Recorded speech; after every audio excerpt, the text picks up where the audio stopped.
שלום רב לכם, הצופים והצופות, וברוכים הבאים לתוכנית השראה לאושר, תוכנית להעצמת בריאות הגוף, הרוח, הנפש והמחשבה החיובית, וגם ובעיקר רעיונות עם דמויות מעוררות השראה.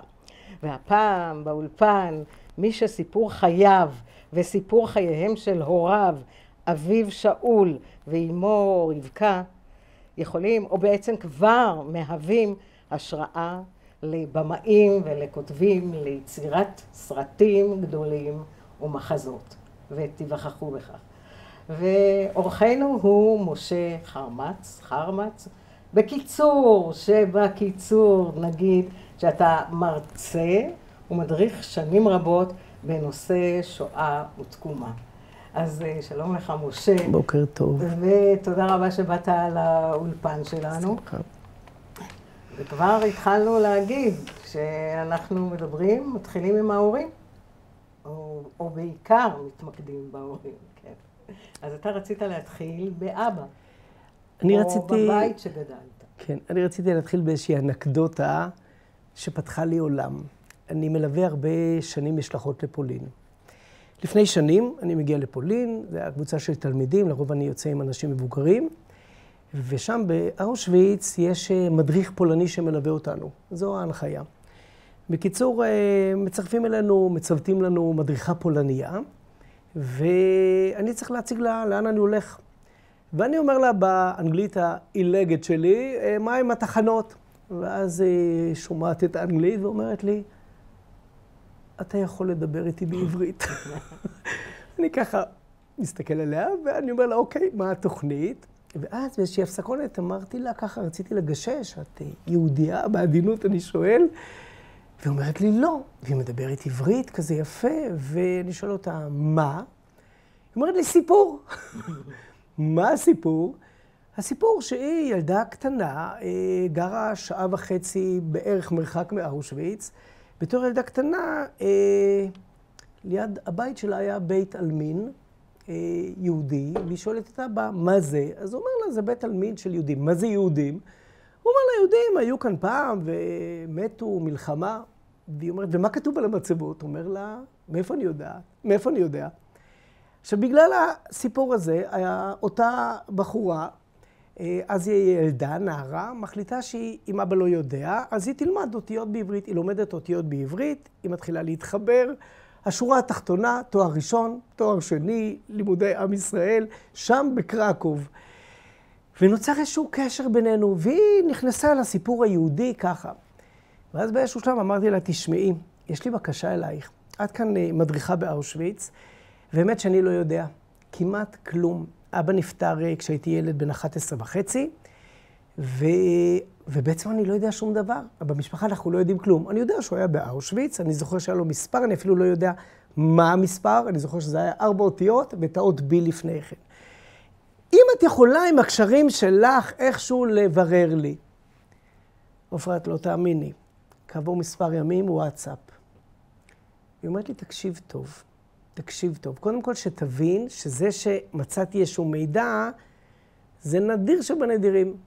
כי מכל אלה שהגיעו לאושוויץ ולא הלכו הישר לתאי הגזים, יש 8% מהאנשים שעברו והמסמכים שרדו. ובמקרה אבא שלך הוא בתוך 8% של אלה שנכנסו ושרדו. 8%. אבא שלך הגיע ב-2 באוגוסט 1944 לאושוויץ. חשדו בו שיש לו טיפוס, הכניסו אותו לאיזשהו הסגר. כעבור 3 שבועות התברר שאין לו טיפוס, שלחו אותו למחנה בשם צ'יביניה. ובהמשך צעדות המוות, זקסנהאוזן, ברגן בלזן, ורצית לדעת המספר? לאבא היה מספר B2968. עופרה, אני שומע את המספר, אני קורא את המספר בוואטסאפ, היא כותבת לי את זה, אני יוצר את הקשר, אני אומר לה, אוקיי, הבנתי, מספיק. די. לא רוצה לשמוע כלום. למה? אני בקיץ, יש לי איזה חלון בין מסעות, אני בא, אני לא רוצה ככה את האינפורמציה. אני מזמין את עצמי אלייך, אני כופה את עצמי עלייך, ואנחנו הולכים ובתחנות חייו. כשאני נחשף למספר שהיא אומרת לי, אני מרגיש שאני בסחרור, אני מרגיש שאני מתחיל האדמה רועדת לי מתחת לרגליים, כי אני אומר, המספר הזה מוכר לי. המספר הזה מוכר לי, ומרוב התרגשות, לא ידעתי, אבל מאיפה הוא מוכר לי. היא אומרת לי, המספר של אבא על היד B2968. ומרוב התרגשות לא הצלחתי להבין מאיפה המספר מוכר לי. ואז באיזה רגע של קצת יישוב הדעת, אני רץ לחומרי ההדרכה, ואני מגיע, במסגרת ההדרכות בפולין, מגיע לעיר בשם קלצה. אנחנו מגיעים לקלצה. בקלצה, נאמר במשפט, קרה אירוע שהוא בקנה מידה אחרי המלחמה, שנה וחודשיים מסוף המלחמה, ב4 ביולי 46. פוגרום. פוגרום. כן. אבל הפוגרום הזה, האירוע הזה, פולנים, בבית שלהם, בפולין, בקלצה, יהודי קלצה מתוך ה-25,000 שרדו 200, חלק חוזרים אחרי המלחמה הביתה, נכנסים לרחוב פלנטי, לבית מספר 7, וילד פולני בן 8 עונה לשם הנריק בלשצ'ק, הולך עם אבא ומתחיל להפיץ איזו ידיעה שבבית במרתף, עכשיו שימי לב איך הוא אומר את זה, הרגו, בלשון עבר, הורגים, הולכים להרוג, לא ברור, ילדים פולנים, מוצאים להם דם, ומה עושה כל יהודי שמקפיד על המצוות, עם אדם הזה אופים מצות לפסח. עכשיו, למה אני משתף אותך בסיפור הזה? כי אחד היהודים שחזר ונרצח בפוגרום, היו שם 4 ו7 אנשים שנרצחו, ולמרבה הטרגדיה לא היה שם נשק חם, אלא רק נשק קר, לא זיהו אותו. לא זיהו אותו. ואז קוברים אותו, ולא יודעים מה השם. אז רואים את המספר על היד וקוברים אותו עם המספר.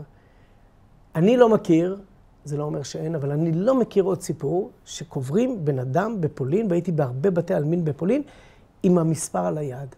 מה המספר על היד של אותו יהודי שנרצח על ידי הפולנים מהעיר קלצה? את זוכרת מה המספר של אבא? B2968, והמספר של אותו בן אדם שנרצח, שקברו אותו, והוא קבור היום בקלצה בקבר האחים, הוא B2969. אני פתאום קולט שאבא שלי ואבא שלו, באותו יום, ב2 באוגוסט 1944, הגיעו שניהם לאושוויץ, הגיעו שם למקום איפה שהם מקבלים את המספרים, שניהם שמו את יד שמאל ככה, הם עומדים אחד ליד השני, הם מגיעים באותו יום, הם מאותה עיר. פתאום אמרתי, אולי זה אח שלו, אולי זה אבא שלו, אולי זה חבר שלו. הסיכוי שהוא במקרה עומד ליד איזשהו בן אדם שהוא לא מכיר, זה יכול להיות, אבל בכל זאת, אנחנו מדברים באותו יום, באותו זמן, באותה שעה, מאותה עיר, במספרים עוקבים. ואז, אני גם מבין למה לא הצלחתי לשחזר את זה באותה שנייה, אמרתי לה, די, אני באה אלייך. ואז יצאתי למסע. אני, עופרה, הייתי 10 פעמים באושוויץ. אני מדריך שם קרוב ל-40 שנה. בוא נחזור לילדות שלך. כן. איזה ילדות הייתה לך? לא הילדות של הילדים היום. הייתה לי ילדות של ילד דור שני, שנות ה-60, אני יליד 63. אבל יש דבר אחד שכן אני רוצה לשתף אותך. התביישתי. התביישת. התביישתי באבא שלי. התביישתי באבא שלי כי ידעתי שהוא היה באושוויץ, ולא היה לי נוח שאבא היה באושוויץ, והוא היה אסיר. טוב, מה ידעתי אז בשנות ה-60 שהייתי ילד בן 7, 8, 9, 10, והוא היה עובד כפייה, והשפילו אותו, והרעיבו אותו, והרביצו לו, והתביישתי, זה לא התאים לי, זה לא היה לי נחמד. למה אני אומר זאת? כי כולנו גדלנו על הסיפור שבעקבות משפט אייכמן משהו השתנה.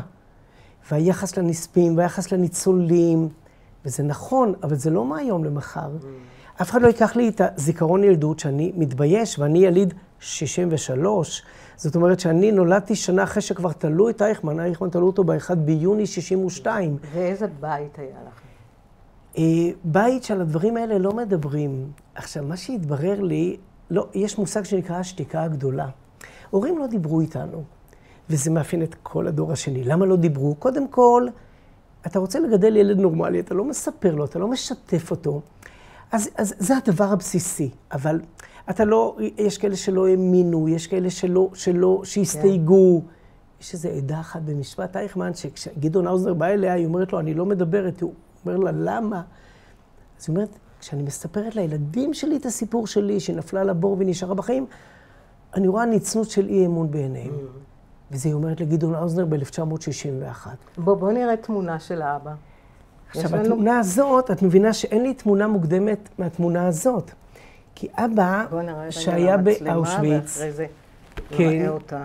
וזו תמונה שבעצם אין לנו תמונה מוקדמת לזה, וזו תמונה שצולמה ב-1946 בברגן-בלזן. הוא השמאלי. נכון, רואים אותו בברגן-בלזן. בברגן-בלזן זה נהפך להיות איזשהו מקום לסוף צעדות המוות, והוא יושב שם ב-45 וב-46 וב-47. עכשיו, מה שאני מנסה לבוא ולומר, שבעקבות החוויה הזאת שחוויתי עם אותה מדריכה פולניה, אמרתי, אני רוצה לנשום. אני רוצה להריח. למה? כי לי הוא לא סיפר, ברור, הייתי ילד קטן בן 11 וחצי. אבל הדבר המדהים, וזה אני לא חושב שמאפיין, הם בינם לבין עצמם לא דיברו.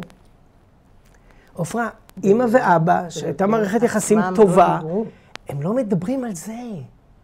אמא לא נותנת לו לדבר. עם השנים, כשאבא רוצה לדבר ולספר לה את החוויות שלו, היא אומרת לו, לא, אני לא רוצה לשמוע. ורק אחרי שהוא נפטר, שנים אחרי שהוא נפטר, הוא נפטר ב-1975, היא מצטרפת אליי למסע לפולין, היא פורצת בבכי ואומרת לי, מוישי, ככה היא קראה לי, מוישי, אני עכשיו מבינה מה עשיתי לאבא. אני לא נתתי לו לדבר, כי כשהוא היה מדבר, אז באותו לילה הוא לא היה ישן, והוא היה מתעורר, והיו צעקות, והיו חלומות, והיו סיוטים, ואני לא רציתי. והיא באה רק ממקום טוב, ואנחנו אומרים, בדרך לגיהנום רצופה כוונות טובות. ואתה זוכר את ה... וכשאני שואלת אמא לימים, תספרי לי משהו על אבא, היא לא יודעת. וזה זעזע אותי. היא מחכה. היא לא רצתה לשמוע ממנו, היא נפטרה לפני 10 שנים, ואנחנו לא יודעים כלום. פשוט כלום. ואז אמרתי, זהו, אני יוצא. הייתי 70 פעם באושוויץ, בתור מדריך. פעם ראשונה הופעה שאני מתחיל ללכת עם אותה מדריכה, אותה ידידה, ואני עובר בין המחנות האלה, שאני יודע שכשאומרים את המילה אושוויץ, זה לא מקום אחד, זה לא נ"צ 10 ספרות, זה 40 מחנות בד בשם אושוויץ. זה קומפלקס ענק של מחנות ריכוז ומחנות עבודה ומחנות של מדע, ופתאום אני מבין שאבא היה באושוויץ שיביניה, ואבא היה בבירקנאו, ואבא יצא והלך בצעדות המוות, ואז אתה פתאום מתחיל להבין, ואז הוא היה בברגן-בלזן, אז אני אסע לברגן-בלזן, כן. אבל המקום שהוא היה בו, אז הבריטים שרפו אותו, אז הם העבירו אותם למחנה הגרמני. אז הצלחתי ליצור קשר עם מישהי שהיא נפטרה לא מזמן, יושבת ראש יוצאי ברגן-בלזן, אבא שלה טיפל באבא שלי, הוא מביא לי מסמך שרואים את השם, את המספר שלו, ואת הפרטים שלו מברגן-בלזן, ומשום מה זה לא תואם בדיוק את התאריך לידה, כי אבא היה קצת מטושטש, כשהבריטים שאלו אותו, הוא השתחרר ב-15 באפריל, וכנראה שהוא היה במצב נפשי פיזית לא טוב, אז הוא מפספס כאן ביומיים את היום הולדת שלו. ומה שאני מנסה לבוא ולומר, כשהלכתי בתחנות חייו, וכשהייתי במקום איפה שהוא היה בביתן אחר כך, אז התחלתי להתחבר. כן. כי, כן. נראה לי שהתחלת להתחבר, והתחלת אולי גם לחשוב על השליחות שלך, שהיא גם להנחיל את זה לדור הבא. יש משפט יפה, חזרתי עכשיו ממסע בעקבות חביבה רייק, ויש משפט יפה במוזיאון שמנציח את המרד הסלובקי, ושם גם חביבה רייק, לא לזכור אותם, זה לתת להם למות שוב. משפט שמופיע במוזיאון המרד הסלובקי, הייתי שם שבוע שעבר, ואני החלטתי שאני לא אתן לאבא שלי למות שוב, וגם לא לאמא. אז רגע, אז אנחנו נגיע תכף לאמא, שזה כן. סיפור שמקודם אמרתי כן. שבמאים וסופרים כותבים עליו, כן. אמא נפטרה לפני 10 שנים. אמא נולדה בלייפציג. אמא נולדה ב-1929. תמיד, כשאמרתי, אמא, שתפי אותי, תמיד הסיפור שלה מתחיל... רצית לדעת? רציתי מאוד לדעת, ותמיד הסיפור שלה... למרות שאמרת שהתביישת. התביישתי בתור ילד בסיפור של אבא. כי הוא היה ניצול אושוויץ, והוא לא מרד, והוא לא לחם, והוא לקחו אותו והשפילו אותו, והייתי צריך לפגוש בן אדם, שאמרתי לו, התקשרתי אליו, אמרתי לו, שלום, אתה לא מכיר אותי?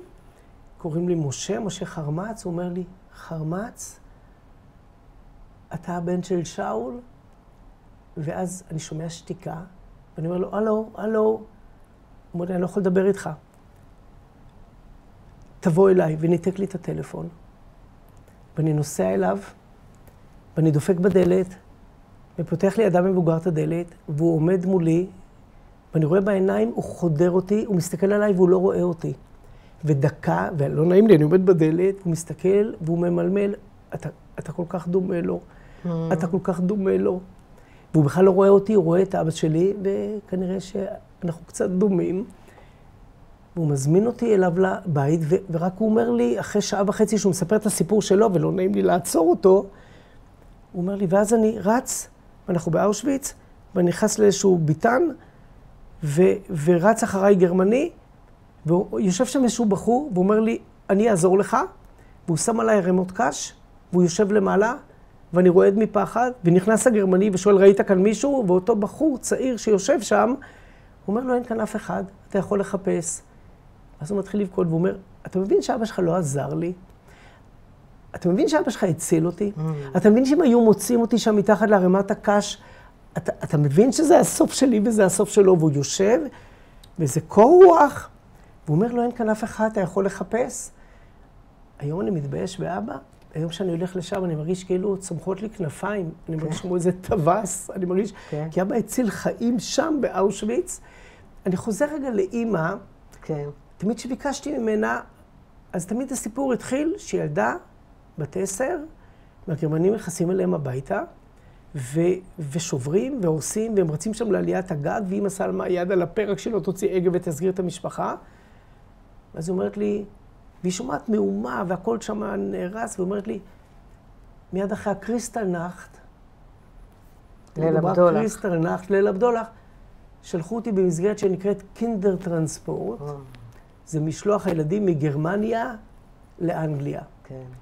אמא, ילדה בת 10, זה הסרט עכשיו נפש אחת של ניקולאוס וינטון. כן. אבל ניקולאוס וינטון זה סיפור על 669 ילדים מצ'כיה, שזה מיעוט, והיה שם קצת יותר מאוסטריה ובעיקר מגרמניה. זה 10,000 ילדים שמגרמניה בעיקר ומאוסטריה ומצ'כיה, זה בעצם מדינות שכולן תחת שליטת הרייך, מעבירים אותם לאנגליה.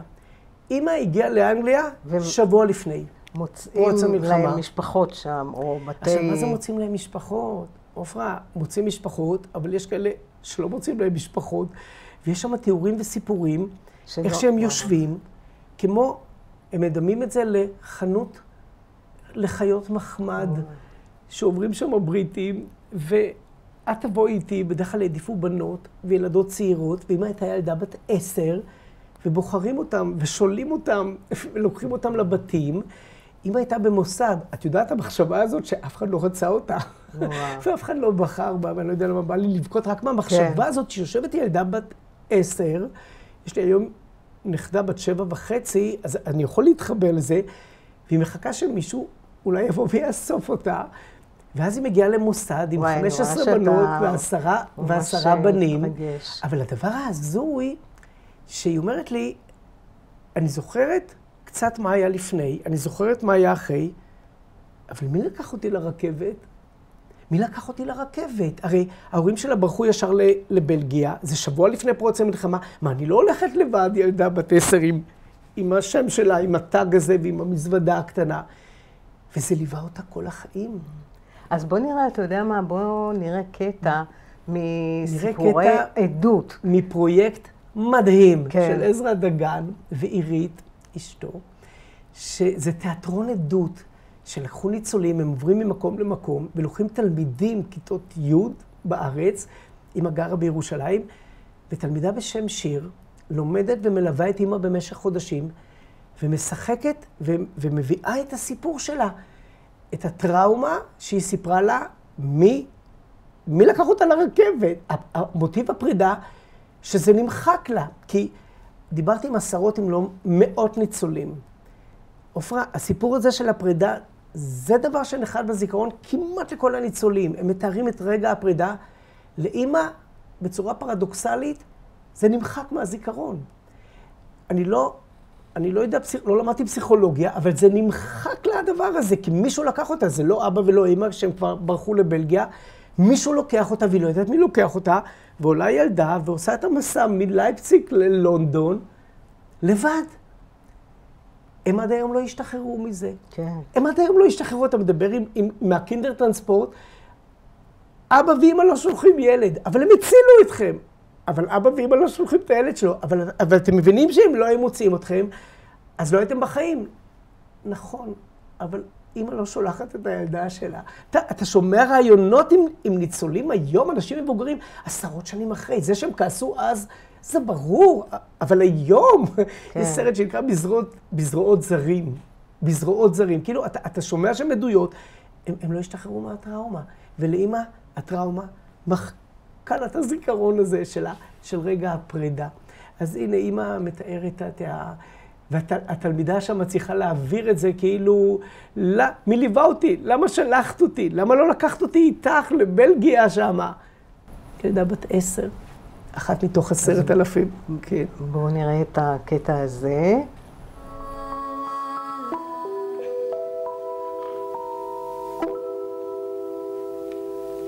אחרי 50 שנה, בכנס שהתקיים באנגליה, בשנת 89, שאלת רבקה את כל מה שלא העזת לשאול מעולם. את התשובות שקיבלת, הרסת בליבך. בשנת 74, כשנפרדת בצער רב מבעלך, ונשארת עם שני ילדייך, הבנת שכדי לשרוד צריך לא לדבר. נכון שיר, גם אני כמו אמא שלי לא דיברתי כל השנים. לא רציתי שהזיכרונות הקשים יוציאו אותי משליטה ויפגעו באושר של ילדים שלי. ורק כשגדל בלי, והוא העיז לחשוף את הסיפור חיי בשביל הנכדים שלי, כדי לתת גם לי קצת שלווה. אני יכולה להגיד בגאווה, השכחה עזרה לי לגדל ילדים בריאים ולהקים בית מאושר.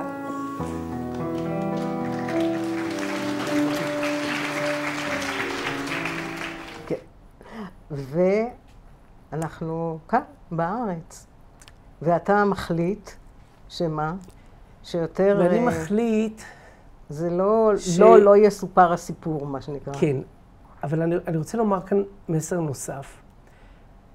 אני חוויתי חוויה אישית, אבל זה ברור, אדם קרוב אצל עצמו, ואמרתי כדי להתחבר באמת לאבא, שלא סיפר לי, ולאמא שסיפרה לי עד גבול מסוים, אני הולך במסלול חייהם. אני רוצה להיות חלק מהסיפור.